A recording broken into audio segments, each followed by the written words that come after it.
The first time I met her, I believe, was at the Do You Want to Do My Special meeting. And that's usually, it was Karen and her brother, Richard, and everybody's people. We all had people. For years, Richard stayed quiet, carrying pain and memories that he never shared with the public. But now, his silence is finally broken, and what he reveals is deeply emotional and surprising. People who once thought they knew the full story are now questioning everything. What really pushed him to speak after so long? And why now, after all these years? Join us as we explore this emotional truth. Struggles and final health battle. In the month of June in the year 1980, Karen Carpenter met a man named Thomas James Burris. He was a real estate developer and was 9 years older than her.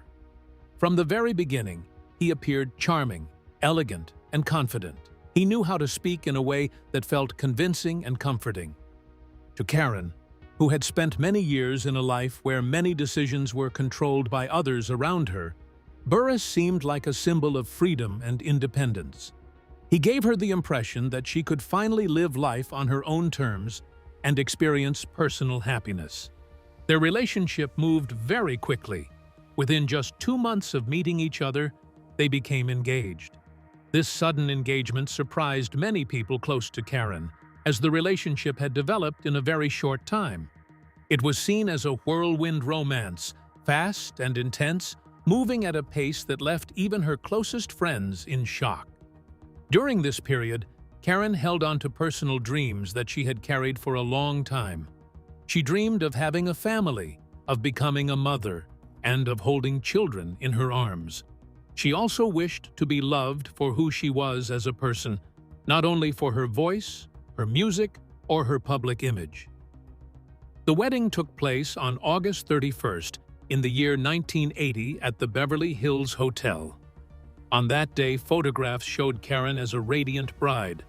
Wearing white lace, she appeared smiling beside her groom, creating the image of a joyful and elegant ceremony. From the outside, everything seemed perfect and complete. However, just a few days before the wedding ceremony, Karen discovered a painful truth that changed everything for her emotionally. She learned that Thomas James Burris had undergone a vasectomy several years earlier and had no intention of reversing it. This meant that her dream of having children with him would not be possible. For Karen, who deeply valued the idea of motherhood, this discovery felt like a serious emotional betrayal. When she was overwhelmed by this truth, she turned to her mother, Agnes Carpenter, seeking comfort and guidance. However, her mother responded in a very cold and practical manner. She focused on the fact that wedding invitations had already been sent and that the family's reputation was at stake. When Karen expressed that she could not go through with the wedding after learning the truth, her mother remained firm and unsympathetic. She insisted that Karen must accept the situation she had entered and continue with the marriage. With no emotional support or option to step away, Karen felt trapped in a decision that she was deeply conflicted about. As a result, she went through with the wedding ceremony, walking down the aisle with a broken heart. Even though she was determined to make the marriage work, the emotional damage had already been done. What followed after the wedding was not the loving life she had hoped for, but a painful and difficult marriage experience. Thomas Burris was not the successful and stable businessman he had originally appeared to be. In reality, he was facing serious financial problems and was deeply in debt. Over time, he began borrowing large amounts of money from Karen. These amounts included figures such as $35,000 and $50,000 at different times. This continuous borrowing gradually reduced the financial stability she had built over years of hard work in her music career. Instead of offering her support, the marriage began to drain her emotionally and financially. At social dinners and public appearances, Karen often arrived wearing dark sunglasses. This was done to hide her emotional distress, especially the visible signs of crying and exhaustion. These were not injuries caused by physical violence, but rather the emotional weight and strain she was carrying. People close to her described her as trembling, fearful, and deeply ashamed of her situation. The environment around her became increasingly difficult and isolating.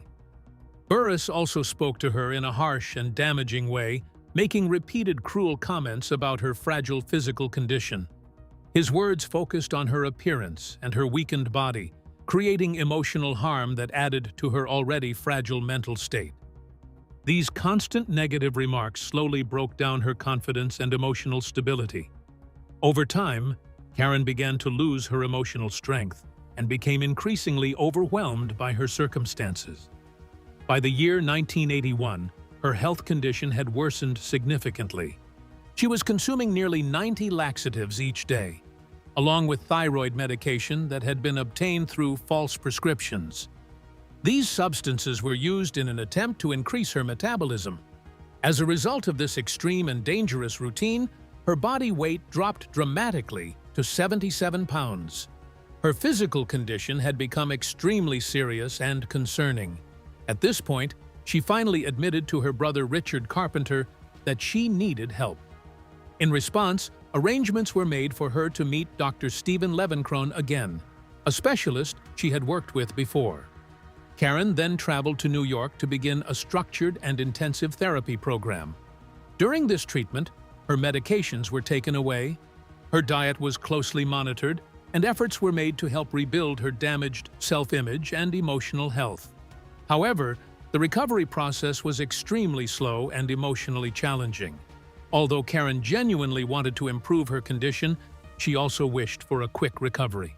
She felt pressure from the world around her, including the expectations of her career, the public eye, and her personal desire to return to her music life. She still believed she had responsibilities to fulfill and felt the need to prove herself again. This internal conflict made recovery more difficult. In September of 1982, she was admitted to Lenox Hill Hospital. At this stage, doctors placed her on intravenous feeding in order to stabilize her condition. Within a few weeks, she gained around 30 pounds. However, this rapid physical change placed additional stress on her already weakened heart. Her heart began to struggle under the sudden shift in her body condition, and signs of failure started to appear. Despite these serious health concerns, when she returned to California during the winter of that same year, she tried to present herself as improving. She smiled and told her friends that she was feeling better. Many of them believed her words because they wanted to see her recover. Karen also wanted them to believe it, even though her body was still in a very fragile state and approaching its physical limits. By December of 1982, Karen Carpenter appeared to be improving on the surface. She had regained some weight, her smile had returned, and there was a gentle sense of hope visible in her expression. For the first time in several years, there seemed to be a quiet spark of emotional light in her eyes, even though her health remained extremely delicate underneath. The legacy of her voice. On December 17th, Karen Carpenter gave what would become her final performance. She sang Christmas carols at the Buckley School in Sherman Oaks for her godchildren and their classmates. This was a warm and personal event, held in a familiar school environment rather than a large public stage. People who were present remembered her as bright, cheerful, and full of gentle energy. She appeared radiant, and she laughed softly between the songs.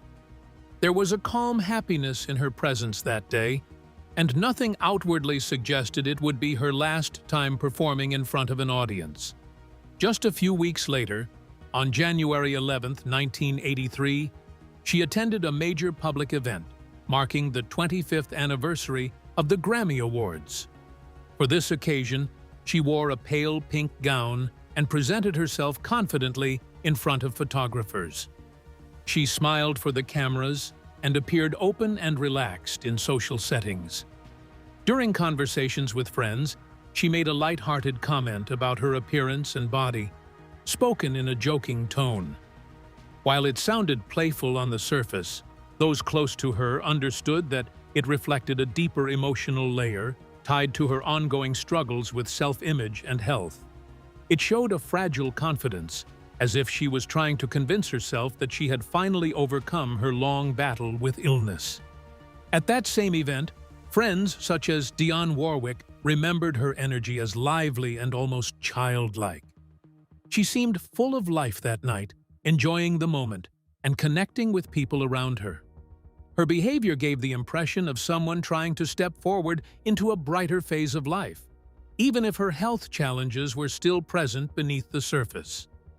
About 3 weeks after the Grammy anniversary celebration, Karen visited her brother Richard Carpenter. During this visit, they spoke about the future in a hopeful way.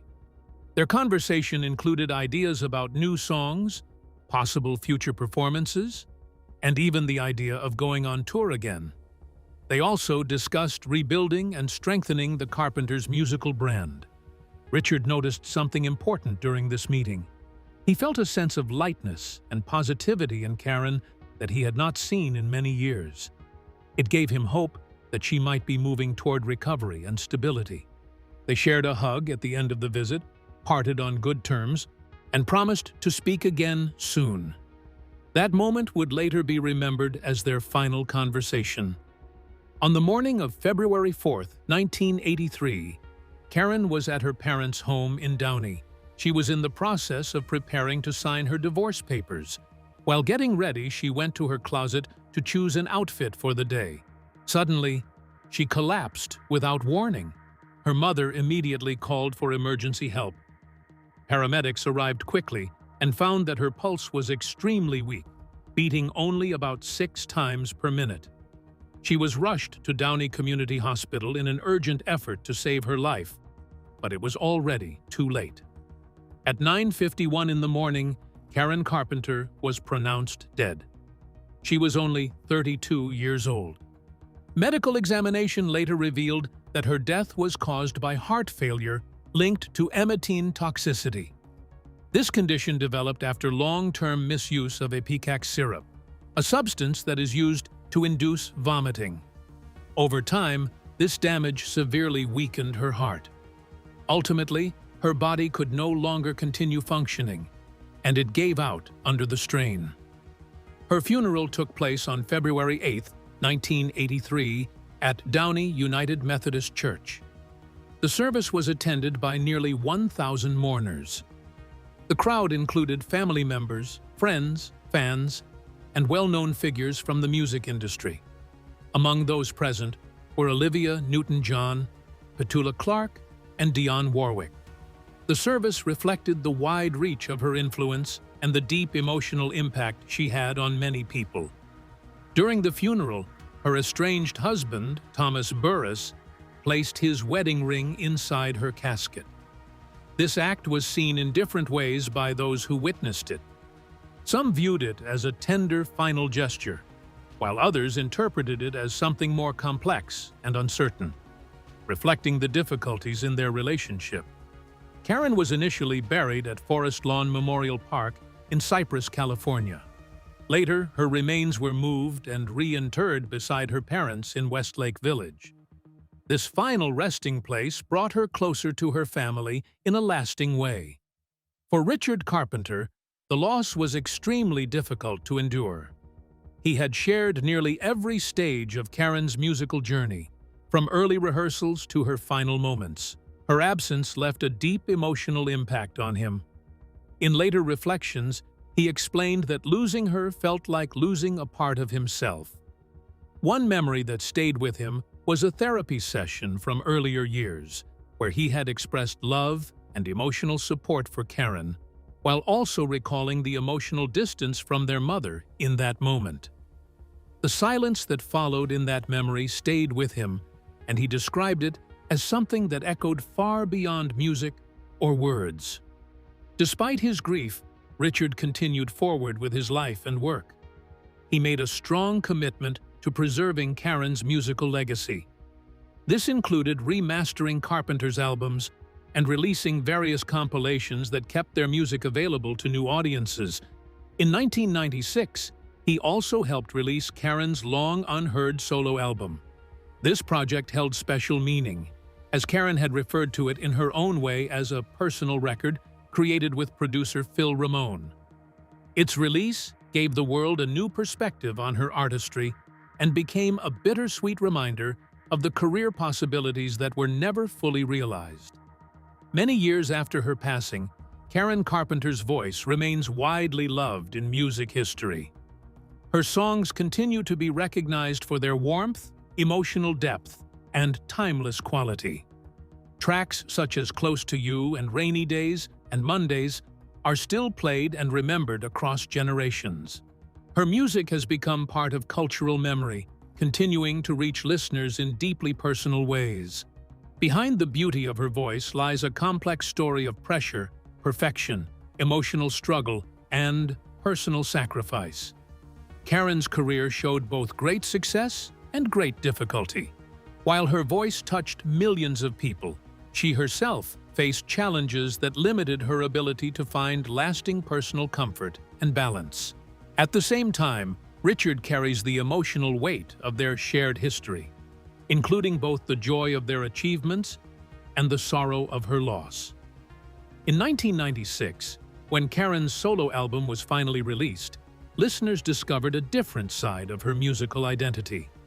The recordings revealed a voice that felt more open, more confident, and more expressive in ways the public had not fully heard before.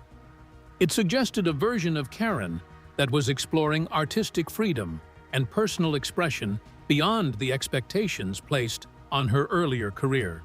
Even today, decades later, her voice continues to reach new audiences through radio, films, and digital streaming platforms. It remains a strong example of how emotional honesty in music can connect deeply with listeners over time.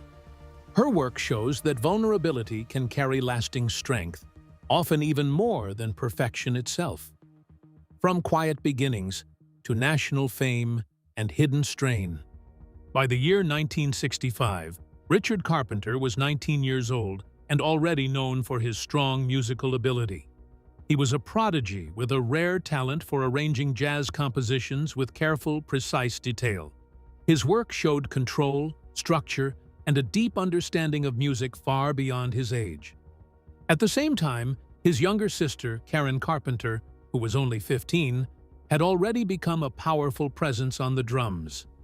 Her timing was accurate, her rhythm was steady, and her energy behind the drum set stood out clearly.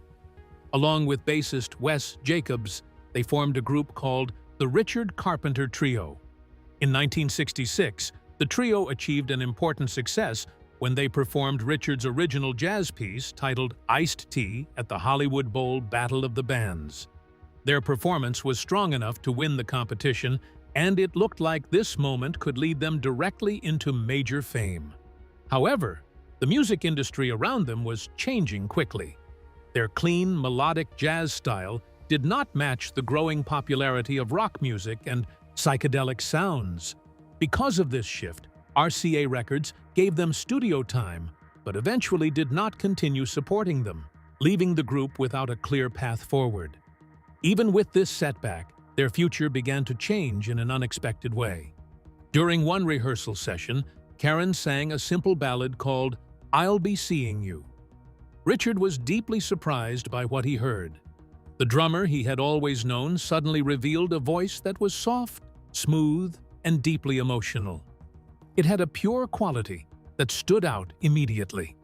At that moment, Richard realized that Karen's voice could define their future direction as musicians. By 1967, they began to reshape their musical identity. They moved away from strict jazz arrangements and started experimenting with pop structures and layered harmonies. They worked under a new direction and even performed under a different group name for a time as they tried to find their place in the music world. Despite their efforts, record labels continued to reject them, often describing their sound as too soft for current trends. Still, Richard remained determined. He built every arrangement around Karen's warm contralto voice, believing that the right audience would eventually appreciate it. In 1969, their opportunity finally arrived. A demo recording of their slowed and emotional version of the song Ticket to Ride reached Herb Alpert at A&M Records. He was strongly impressed by Karen's voice and the feeling in the recording. As a result, he signed the Carpenter siblings on April 2, 1969. At that time, Karen was still only 19 years old, and she was so young that her parents had to co-sign the contract. Their first album, originally titled Offering and later reissued under Ticket to Ride, was not an immediate major success. However, it introduced a new and unique sound to the public. Their music felt both close and personal, yet also wide and cinematic. It carried emotional depth that listeners could feel strongly, even if they could not easily describe it. Karen's voice became the center of this sound, giving the duo a distinct identity. By the summer of 1970, their breakthrough arrived. They released the song They Long to Be Close to You, and within weeks it reached #1 on the Billboard Hot 100 chart. It remained in that position for 4 consecutive weeks. This success officially established the Carpenters as major stars in the music industry. Their next major release, We've Only Just Begun, quickly became one of the most meaningful songs of the time. It was widely used in weddings and became a symbol of hope, love, and new beginnings. Radio stations played it constantly, and Karen's soft and emotional voice became one of the most recognizable sounds in the United States. However, the growing success also brought pressure. While their records earned awards and recognition, the perfection behind their music began to take a silent toll, especially on Karen. In 1970, the Carpenters were everywhere in American media. Their songs played on radio stations, in wedding halls, and on television programs. They were seen as a symbol of innocence and comfort in music, often described as America's sweethearts. Despite this public image, difficulties were forming behind the scenes. Karen had always felt more comfortable behind her drum set, where she could stay out of direct attention. The drums gave her a sense of safety, allowing her to focus on rhythm rather than the spotlight. However, the public and the music industry wanted her to step forward as the main face of the group. Over time, she was moved from behind the drums to the front stage as the lead singer. By 1972, this change was fully in place. Karen became the visible center of the group, presenting a calm and graceful image to the world. Although she appeared confident on the outside, she felt exposed and uncomfortable in this role. She had once described herself as a drummer who also sang, but even this identity was slowly being reshaped by outside expectations. Richard continued to play a central role in their music. He carefully selected songs, created arrangements, and pushed for perfection in every recording and performance. Their work schedule became extremely demanding. In 1973 alone, the Carpenters performed 174 concerts, recorded a full album, and appeared in several television specials. This intense pace placed great strain on Karen, both physically and emotionally. Even though she felt exhausted, she rarely spoke against it and continued working while maintaining a public smile. At the same time, their family environment added another layer of pressure. Their mother, Agnes, continued to show strong preference for Richard, praising his talent while treating Karen's success as secondary. Even as Karen's voice became the center of their fame, Agnes often saw her as simply lucky to be part of Richard's work. By the mid-1970s, the combination of fame, constant pressure, and family expectations became overwhelming for Karen. The demands placed on her began to affect her deeply, and signs of strain started to appear in her health. This period marked the beginning of a serious decline that would soon become more visible, showing that behind the image of success, the reality was becoming increasingly difficult for her. The music changes, and unfinished solo dream. By the mid-1970s, the public image of Karen Carpenter began to change in a way that was deeply concerning to those who watched her closely. Her once bright and healthy appearance slowly faded. She became much thinner, and her body looked weak and fragile. Even with these changes, she continued to smile and continue performing. As if staying on stage and working in music could somehow keep her emotionally and physically steady. At around this time, audiences who attended Carpenter's performances often reacted with shock when she walked on stage. The reaction was not only because of her fame or success, but because of how fragile she looked. Her condition became very noticeable, and it raised concern among fans who had followed her career for years. In the year 1975, the Carpenters suddenly canceled their European tour. The official explanation given to the public was exhaustion.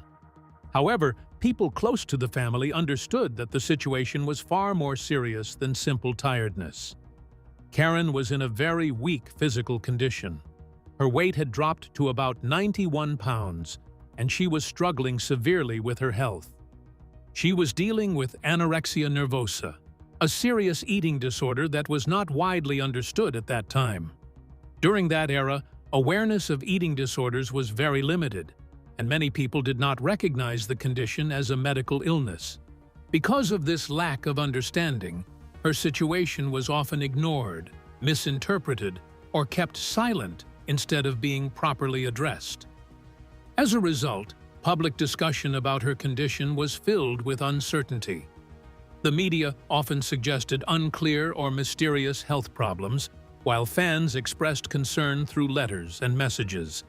Despite all this attention and worry from the outside world, the environment within her personal home did not provide the level of emotional support that she needed. Even with these private struggles, her career continued to be publicly celebrated. In 1975, Playboy magazine conducted its annual readers' poll. In a surprising outcome, Karen Carpenter was voted the 10th best drummer in the world. This ranking placed her above several highly respected musicians, including John Bonham of Led Zeppelin. When John Bonham reportedly responded to the result with criticism or disbelief, Karen did not react with anger or negativity. Instead, she responded calmly and respectfully, expressing appreciation for Led Zeppelin and hoping that there was no offense taken. Her reaction reflected her humble personality and her continued respect for other musicians in the industry. However, despite the recognition, she experienced an internal emotional conflict. The recognition reminded her of what she had lost over time, including her role as a drummer, her personal identity in music, and her sense of control over her own direction. Behind her professional life, her personal and family experiences were also becoming increasingly difficult. During her therapy sessions with Estan Lovenkron, a well-known psychotherapist based in New York, an important family session took place that included her parents. In that session, her brother Richard expressed emotional words directly to Karen, finally telling her that he loved her. This moment carried strong emotional meaning for her because it was something she had long desired to hear. However, when attention turned to their mother, Agnes, the emotional situation changed. Agnes, who had been a central figure in Karen's emotional life since childhood, was unable to respond with the same expression of love. She remained silent. This silence deeply affected Karen. It left her visibly emotional, and the moment became a lasting memory for Richard as well. He later described how strongly that situation stayed with him, showing how significant the emotional gap within the family had become. Even though her physical condition was becoming more fragile, Karen continued to hold strong creative ambition. In 1979, when Richard entered rehabilitation due to Quaalude addiction, Karen saw an opportunity to focus on her own independent musical direction. For the first time, she was able to dedicate herself fully to a solo project without the usual group structure of the Carpenters. She traveled to New York City to work on this solo album. There, she collaborated with Phil Ramone, a highly respected music producer known for his work with major artists such as Billy Joel and Paul Simon. The recording sessions were described as highly productive and creative. During this time, Karen explored different musical styles, including jazz influences, pop elements, and disco-inspired sounds. Her vocal performances in these sessions showed a more expressive and confident side of her artistry. Even experienced musicians such as Paul Simon showed admiration for her vocal ability during this period. In some cases, Lyrics were adjusted to better fit her interpretation of songs, including her version of Still Crazy After All These Years. People who listened to the recordings during this stage described them as surprising and different from her earlier work, highlighting a new artistic direction that many had not seen from her before.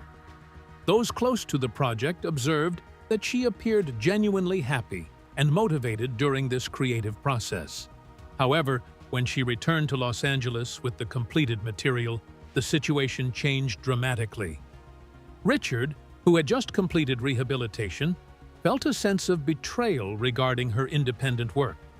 At the same time, executives at A&M Records, including Herb Alpert, evaluated the album and decided that it could not be released. The project was officially rejected and described as not suitable for release. Karen Carpenter's life and career remain a reminder of how talent, pressure, and personal struggle can exist side by side.